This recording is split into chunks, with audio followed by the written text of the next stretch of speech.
Class 9 का पहला lesson है केमिस्ट्री का, जिसका नाम है पदार्थ। जो नाम है पदार्थ, थोड़ा सा एक्टिव।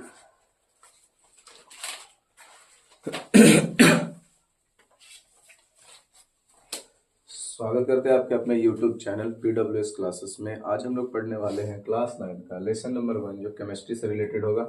लेसन का नाम है पदार्थ, मैटर। बहुत इंटरेस्टिंग चैप्टर है क्लास के पॉइंट ऑफ व्यू से या फिर आपके एग्जाम के पॉइंट ऑफ व्यू से, और इंटरेस्टिंग होने के साथ साथ बहुत कुछ हमको सीखने के लिए भी मिलेगा। तो चलिए बिना कुछ देरी के वीडियो करते हैं स्टार्ट। तो स्टार्ट करते हुआ लेसन 1 है केमिस्ट्री का, जिसका नाम है मैटर। इसी को बोल सकते हैं हम लोग पदार्थ। ठीक है, मैटर पदार्थ। इसी को पदार्थ कह सकते हैं। पदार्थ को और दूसरे तरीके से हम लोग द्रव कह सकते हैं। द्रव एक होता है द्रव्य, ध्यान देना होगा, द्रव और द्रव्य में बड़ी अंतर है। एक होता है द्रव्य, ठीक है, एक होता है द्रव। तो हमारे पास ये है जिसको हम पदार्थ कहते हैं। ये द्रव्य मतलब होता है पानी, ठीक है। एक द्रव्य मतलब कुछ होता है पानी। तो पंडित जी द्रव्य मांगता है, उसका मतलब होता है पैसा, ठीक है। द्रव का बहुत बड़ा नाम, लेकिन यहाँ पर हम लोग द्रव पढ़ रहे हैं। द्रव द्रव मतलब पदार्थ को द्रव भी कह सकते हैं। ध्यान से सुनना, लिखा हुआ है पदार्थ वे सभी वस्तुओं जो स्थान घेरता है। कहने का मतलब, अगर पदार्थ की परिभाषा सबसे पहले पूछ दे कि पदार्थ है क्या, तो वे सभी वस्तुएं जो स्थान घेरता है, जिसमें अपना भार हो, जिसमें अपना क्या हो, भार हो, जो रुकावट उत्पन्न करे, वो क्या है, पदार्थ है। जैसे हम क्या है, पदार्थ है। ये बोर्ड क्या है, पदार्थ है। ये मार्कर क्या है, पदार्थ है ना। तो ये क्या करेगा, ये देखो, इसमें कोई ना कोई वजन है कि नहीं है। हमारे अंदर बताओ कोई ना कोई वजन है कि नहीं है। कंठ में आवाज है कि नहीं है तुम लोग का, है ना। तो हमारे सबके अंदर वजन है। बोर्ड के अंदर वजन है कि नहीं है, सबके अंदर। बहुत सबके अंदर यहाँ पे वेट है, कोई ना कोई वजन है।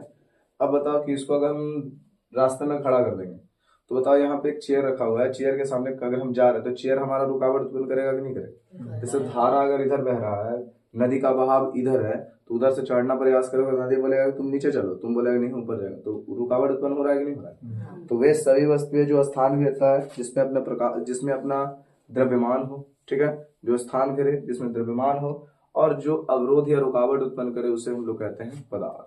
ठीक है, समझ में आ गया। अब समझते हैं बाबू और चीजों को समझो। पदार्थ के कणों के बीच, अब आगे क्या है बाबू, पदार्थ के, देखो पदार्थ होता है। अब समझते हैं पदार्थ का गुण। सभी पदार्थ का कण, सभी पदार्थ जो होता है कण का बना होता है। तो सर क्या हम लोग भी कण के बने हुए हैं? तो हम लोग कोशिका के बने हुए हैं। तो कोशिका हमारे लिए क्या हो जाएगा, कण हो जाएगा। तो क्वेश्चन ये भी आ सकता है, पदार्थ किसका बना होता है, तो कण का बना होता है। किसका बना होता है, कण का। कण जो होता है अत्यंत सूक्ष्म होता है। कण कैसा होता है, अत्यंत सूक्ष्म होता है। पदार्थ का कण गतिशील होता है, यानी पदार्थ के कण, पूछेगा बाबू पदार्थ का कण कैसा होता है, तो पदार्थ का कण गतिशील होता है। आगे समझते हैं। पदार्थ के कणों के बीच आकर्षण बल पाया जाता है। देखो, जब आकर्षण बल नहीं ना होगा, देखो ये पदार्थ बहुत छोटे छोटे कण के मिलने से बना हुआ है। अब एकरा में अगर आकर्षण बल नहीं होगा तो ये टूट जाएगा, नहीं टूट जाएगा। एकरा अंदर आकर्षण बल है था नहीं, जुट के एगो पेन बना हुआ है। अब पदार्थ के अंदर अगर छोटा छोटा पदार्थ बन के एगो मैटर बना है, मैटर एक छोटा छोटा कण मिलके एगो मैटर, एक पदार्थ बना है, तो सब आपस में जुटल है, तब वो मार्कर बनल है। अगर मान लो इसके अंदर आकर्षण बल नहीं होता तो ये भंगुर हो जाता, ठीक है ना, ये बुकनी बुकनी हो जाता, ठीक है। तो इसके अंदर आकर्षण बल पाया जाता है, जिसको बोलते हैं अंतर आणविक आकर्षण बल। इसको कैसे बोलते हैं, अंतर आणविक आकर्षण बल। इसके अंदर एक बल पाया जाता है जिसको बोलते हैं अंतर आणविक बल या अंतर आणविक आकर्षण बल। पदार्थों के कण के बीच रिक्त स्थान होते हैं। अब सुनना ध्यान से, कहने का मतलब है कि अगर ये कोई कण के मिलने से बना हुआ है, तो कण एगो दूगो तीनगो असंख्य कण होगा, बहुत सारे कण होंगे। तो बहुत सारे कण होंगे, तो यहाँ से मान लेते बहुत सारे कण है, तो कणों के बीच में कोई ना कोई जगह खाली है ना रे।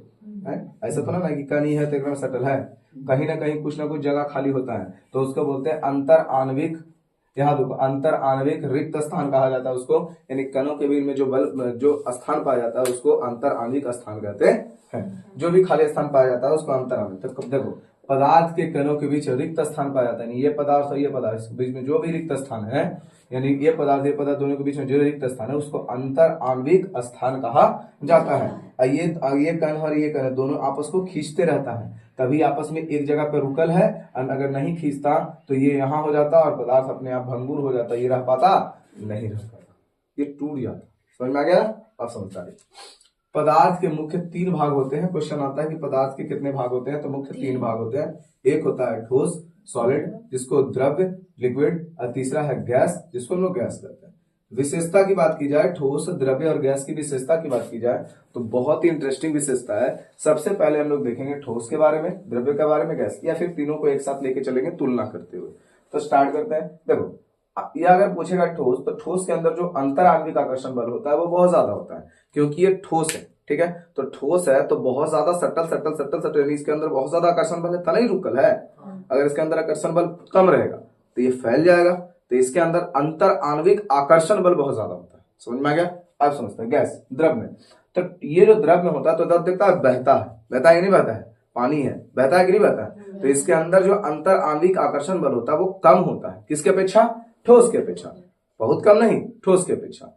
अब देखो ये आता है बाबू गैस, गैस का अंतर आणविक आकर्षण बल बहुत कम होता है। अगर मान लो यहाँ पर हम एक अगरबत्ती को जला दे तो अगरबत्ती का धुआं पूरे रूम में बिखर जाएगा ना, यानी इसका अंतर आणविक आकर्षण बल बहुत कम होता है, यानी इसके जो कण होते हैं बहुत ज्यादा विषारित होते हैं, बहुत ज्यादा विचलित हो जाते हैं, बहुत ज्यादा फैल जाते हैं। ठीक है, अब समझो अंतर आणविक। देखो अब यहाँ पर ध्यान देना कि अगर अंतर आणविक आकर्षण बल कम है तो स्थान भी ज्यादा होगा। जैसे कहने का मतलब है एक चीज सुनिए, अगर मान लेते हैं अंतर आणविक आकर्षण बल ज्यादा, तो बताओ कि दूर रहेगा तब जल्दी खिंचाएगा कि नजदीक रहेगा तब खिंचाएगा? नजदीक रहेगा तब खिंचाएगा। तो यहां समझो कि अंतर आणविक आकर्षण बल अधिक है, यानी कहने का मतलब है कण एक दूसरे के समीप होगा नहीं होगा, तो यानी कि इसके अंदर जो अंतर आणविक स्थान होगा वो कम होगा कि ज्यादा होगा? कम होगा, इसके अपेक्षा कम होगा ना। तो यहाँ समझो अंतर आणविक आकर्षण बल सबसे कम किसमें होता है? ठोस में। और द्रव्य में होता है जो ठोस से ज्यादा होता है, और गैस में सबसे ज्यादा अंतर आणविक आकर्षण बल होता है, क्योंकि अंतर आणविक आकर्षण बल, अंतर आणविक स्थान होता है, यानी ये दोनों के बीच अंतर आणविक आकर्षण स्थान जो होता है, आकर्षण स्थान, अंतर आणविक स्थान जो बहुत ज्यादा होता है, यानी कहने का मतलब अगर एक कण यहाँ है तो दूसरा कण यहाँ होगा, तो दोनों के बीच बहुत ज्यादा गैप है कि नहीं है। और जब गैप ज्यादा है तो आकर्षण बल कम होगा कि ज्यादा होगा? अरे कम होगा कि ज्यादा होगा? अब देखो इसका आकार निश्चित होता है, कहने का मतलब अगर ठोस है तो ठोस को हम इस तरीके से रख दिए तो इसका आकार एक निश्चित है, बना दिए तो ये बड़ा छोटा होगा, कि आज ये है तो कल बड़ा परसों छोटा, ऐसे हो जाएगा? नहीं होता है, आज भी यही है कल भी यही रहेगा। ये बोर्ड अगर मान लो बना हुआ है तो ये बोर्ड का जो आकार है आज इतना बड़ा है तो कल छोटा थोड़ी हो जाएगा। तो ठोस का जो होता है आकार वो निश्चित होता है। ठीक है, द्रव्य का आकार जो होता है वो अनिश्चित होता है। अनिश्चित करने का मतलब ये बढ़ भी सकता है घट भी सकता है। आकार का बात कर रहे हैं, आकार ये बढ़ भी सकता है घट भी सकता है, निश्चित होता है, अनिश्चित होता है। ठीक ना, इसका आकार अनिश्चित होता है। बोलेंगे सर कैसे? तो पानी को रख दो दिन भर धूप में, पानी घट जाएगा, घट जाएगा ना। पानी को रख दो फ्रिज में, उसका बढ़ जाएगा नहीं बढ़ जाएगा? बढ़ जाएगा ना। हाँ, तो इसका आकार अनिश्चित होता है। अब समझो ध्यान से इसका। अब देखो यहाँ पे वही चीज और आ गया कि गैस का आकार सर, तो गैस का आकार भी अनिश्चित होता है। तो गैस का आकार अनिश्चित ऐसे होता है, कैसे हम लोग समझेंगे कि वही एग्जांपल कि अगर कोई मान लो परफ्यूम कोई वगैरह अगर रूम में अगर स्प्रे कर देते हैं तो पूरा रूम क्या हो जाता है? धमधम करने लगता है। ठीक है, या फिर अगल बगल और भी धमधम करने। तो कहने का मतलब इसका जो है आकार निश्चित रहता तो कहीं एक ही जगह रहता, अनिश्चित रहता ना, फैल रहा है। आप समझो इसका आयतन। अब देखो आयतन क्या होता होगा, तो इसका आयतन भी निश्चित होता है। क्या होता है? आयतन भी इसका निश्चित होता है। तो सर इसका आयतन निश्चित होगा, किसका आयतन? ठोस का आयतन निश्चित होता है। तो बोलेगा सर द्रव्य का आयतन, तो द्रव्य का आयतन भी निश्चित होता है। बोलेगा सर कैसे? कि मान लो एक गिलास पानी हम लोग ले लिए, तो उसको एक गिलास पानी को अगर हम लोटे में डाल दिए तो पानी बढ़ थोड़ी जाएगा, पानी तो जितना है उतने ना रहेगा। अब उस पानी को अगर हम थाली में डाल दिए तो पानी का आयतन बढ़ थोड़ी जाएगा या घट थोड़ी जाएगा, जितना है उतने ही ना रहेगा, भरेगा। अब मान लो एक गिलास पानी लिए, क्या लोटा भर जाएगा? एक गिलास पानी से लोटा नहीं होगा, तो उसका आयतन भी निश्चित होता है। क्या होता है? आयतन निश्चित होता है। ठीक है, तो आयतन निश्चित होता है वो ध्यान देना। ठीक है, अब गैस का आयतन अनिश्चित होता है। कहने का मतलब इसका कोई आयतन नहीं, एकदम अनिश्चित है। हम ग्लास में रखेंगे गैस को तो ग्लास के जैसा, रूम में स्प्रे कर दिए रूम के जैसा, या फिर बाहर में स्प्रे कर दिए तो बाहर जैसा है वैसा, आकार कोई निश्चित नहीं। जैसे मान लो परफ्यूम का बोतल ले लिया, उसमें परफ्यूम है तो उसका आयतन उसके आकार, और जैसे हम स्प्रे कर दिए तो पूरा रूम में फैल गया, अनिश्चित होगी। है इतना को में बंद, लेकिन एक स्प्रे पूरे रूम को धमधमा सकता है, जिसका मतलब इसका आकार अनिश्चित, आयतन अनिश्चित होता है। आगे समझते बाबू बहुत। आप देखो इसका द्रव्यनांक एवं कथनांक बहुत ज्यादा होता है, किसका? ठोस का द्रव्यमान का क्वथनांक बहुत ज्यादा। कहने का मतलब है कि बहुत ज्यादा ताप दोगे तब ये गलेगा, बहुत ज्यादा ताप दोगे तब ये गलेगा, और जब गलेगा तना उबलेगा। द्रव्यमान का मतलब होता है गलना और क्वथनांक का मतलब होता है उबलना। ठीक है, तो मान लिया कहने का मतलब अगर लोहा को दे दिया आग पे जलाएंगे तो क्या लोहा खोलने लगेगा? सबसे पहले वो गलेगा, गलने के बाद वो खोलेगा।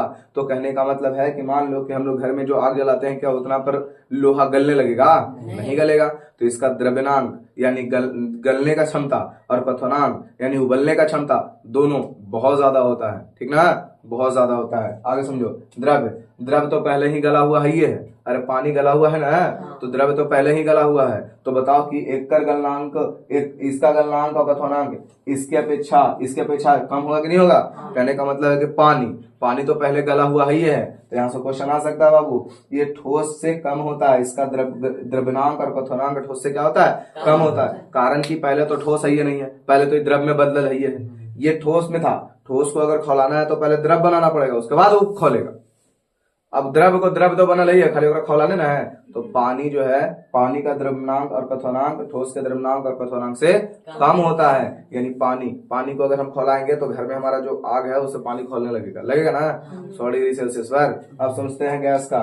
तो गैस का द्रव्यनांक और क्वथनांक सबसे कम होता है। थोड़ा सा भी अगर इसको उष्मा दी जाएगी, ये तो पहले से ही गैस है, अरे पहले से ही गैस है ना, तो या तो पूरा विसरित होने लगेगा, तो इसका और भी कम होता है। आगे समझते हैं विसरण गुण इसमें नहीं होता है। कहने का मतलब है कि अगर यहाँ है, ये इतना बड़ा है तो ये पसर के बड़का को नहीं हो जाएगा। विसरण मतलब फैलना, विसरण मतलब कुछ होता है फैलना। अगर ये इतना बड़ा है तो ये पसर कर बड़का को नहीं हो जाएगा, ये जितना बड़ा है उतने बड़े रहेगा। यानी बोर्ड है तो ये बोर्ड आज इतना बड़ा है तो ऐसा नहीं है कि इतना फैल फूल कर पूरा रूम में भर जाएगा। तो ये ठोस जो होता है उसका जो विसरण गुण होता है, फैलने का गुण होता है, नहीं होता इसके अंदर। ठीक है, ये फैल नहीं सकता है। द्रव के फैलने का गुण, तो द्रव्य का विसरण गुण होता है, द्रव में विसरण गुण होता है। कहने का मतलब अगर हम पानी को डाल दिए जमीन पे तो पानी फैलने लगेगा ना, तो द्रव्य के अंदर विसरण गुण पाया जाता है। अब देखो गैस का, तो गैस का विसरण गुण सबसे ज्यादा होता है। जैसे अगरबत्ती को अगर हम जला दिए तो उसका सेंट पूरे रूम में फैल गया, ठीक है, तो उसके अंदर विसरण गुण ज्यादा होता है। बात समझ में आ गया? इसका इतना सारा अंतर भी हो गया और इसका विशेषता भी हो गया, साथ ही साथ समझ सकते हो। अब समझो एक बात को कि ठोस को अगर हम सबसे पहले गर्म करेंगे, तो बनेगा द्रव। कुछ बनेगा द्रव, क्योंकि अगर बर्फ को हम गर्म करते तो पहले पानी बनता है, अब पानी बनने के बाद वो अगर गर्म करते रहते तो गैस बनकर उड़ने लगता है। तो उसी प्रकार उल्टा, गैस को गर्म करेंगे ठंडा, तो कुछ बदलेगा सबसे पहले द्रव में, और द्रव को फिर से करेंगे ठंडा तो कुछ बन जाएगा ठोस में।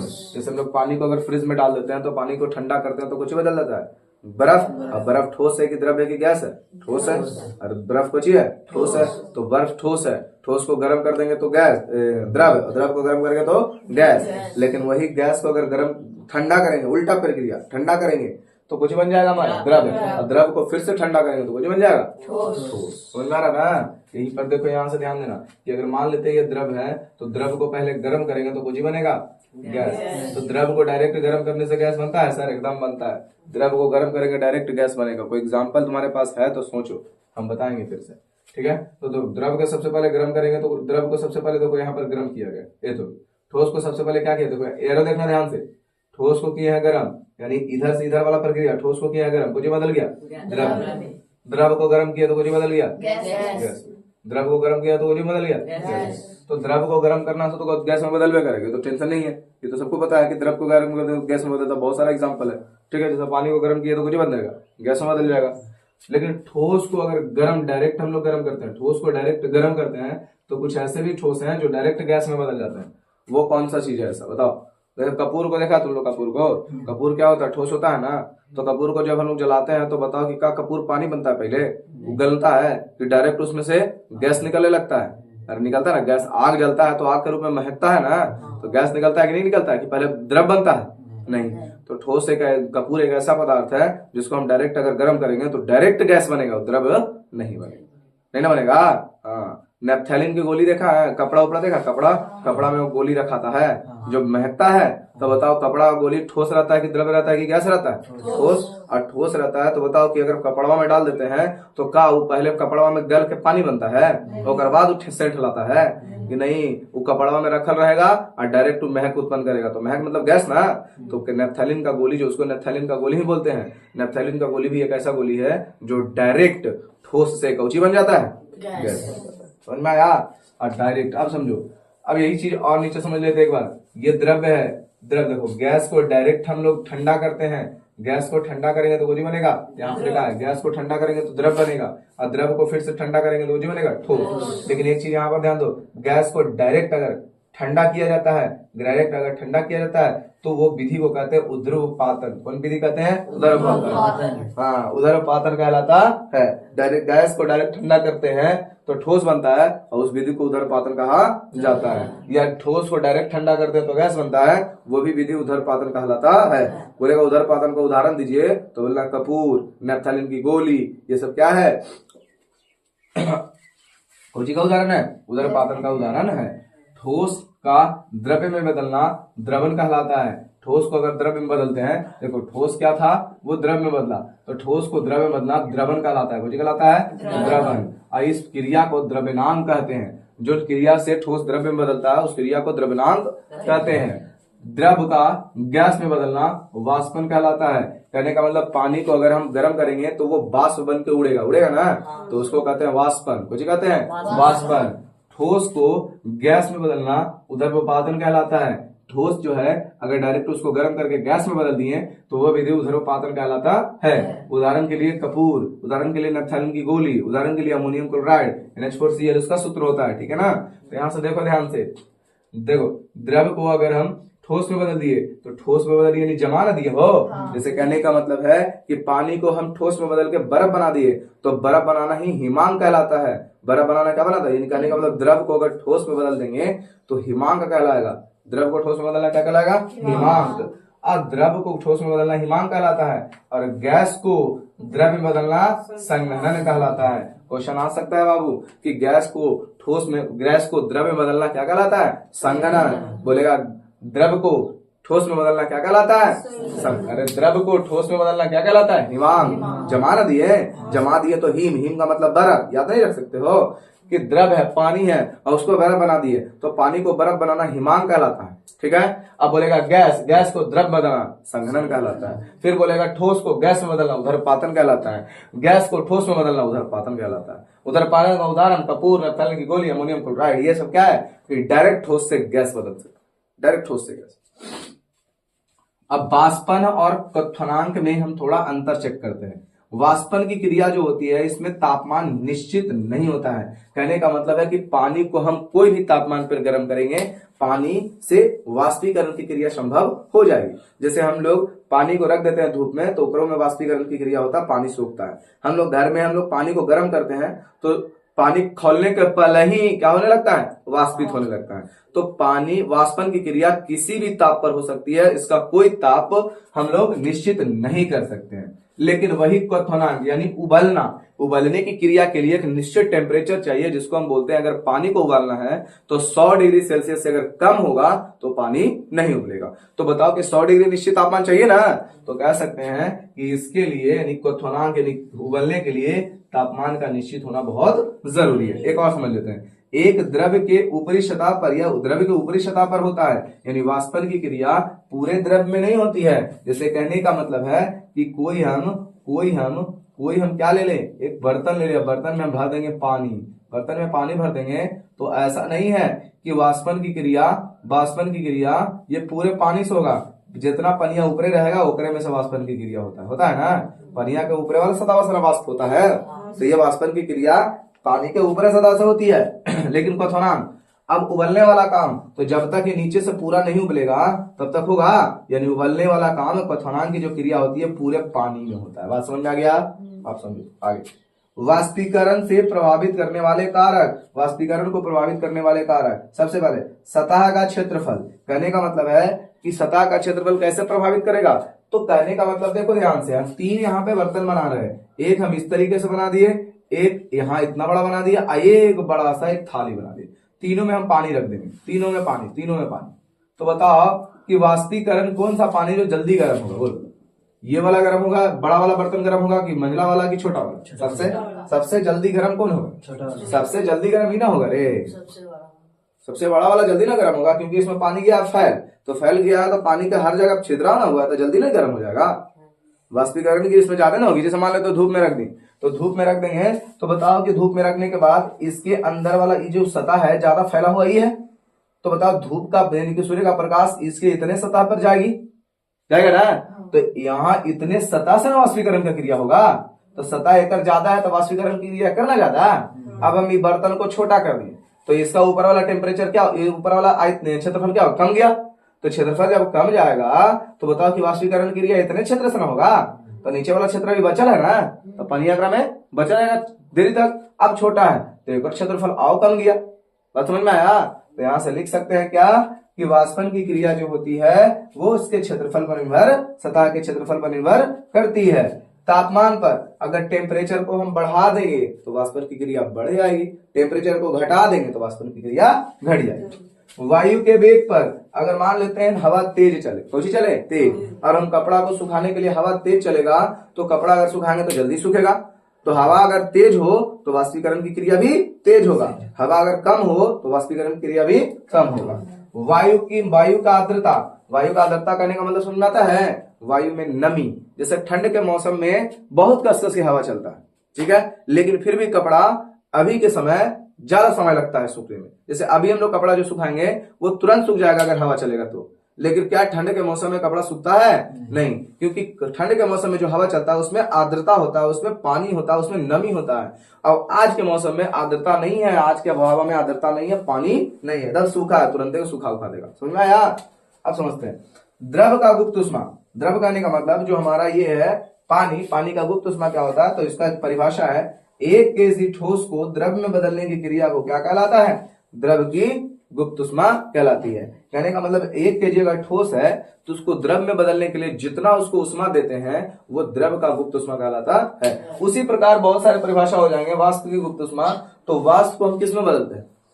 वाष्प की गुप्त, देखो द्रव का गुप्त उष्मा है तो वाष्प का गुप्त उष्मा, तो बोलना 1 kg द्रव को वाष्प में बदलने के लिए जितने उष्मा की जरूरत पड़ती है उसे वाष्प की गुप्त उष्मा कहा जाता है। और भी बहुत सारी चीजें बाबू, वायुमंडलीय दाब, तो वायुमंडलीय दाब पूछेगा तो कोई दिक्कत नहीं है। वायु द्वारा लगने वाले दाब को वायुमंडलीय दाब कहते हैं। ये एग्जाम्पल, ये परिभाषा में छुपा हुआ है। वायु द्वारा लगने वाले दाब को वायुमंडलीय दाब कहते हैं। दाब बराबर सूत्र होता है बाबू बल बटा क्षेत्रफल। अगर यूनिट देखा जाए तो बल का यूनिट होता है न्यूटन, क्षेत्रफल का यूनिट होता है मीटर स्क्वायर, तो बोल सकते हैं न्यूटन मीटर स्क्वायर, न्यूटन प्रति मीटर स्क्वायर। इसको खोजने वाले जो वैज्ञानिक थे जिसका नाम था पास्कल, कुछ नाम था पास्कल, तो बल का ऐसा ही मात्रा कुछ होता है। समझ में आ गया? ये छोटा सा लेसन था जो हमारा खत्म हो गया, पहला एक लेसन क्लियर, ठीक है ना। फिर हम लोग अगले दिन एक और लेसन चेक करेंगे। जल्दी सुनो।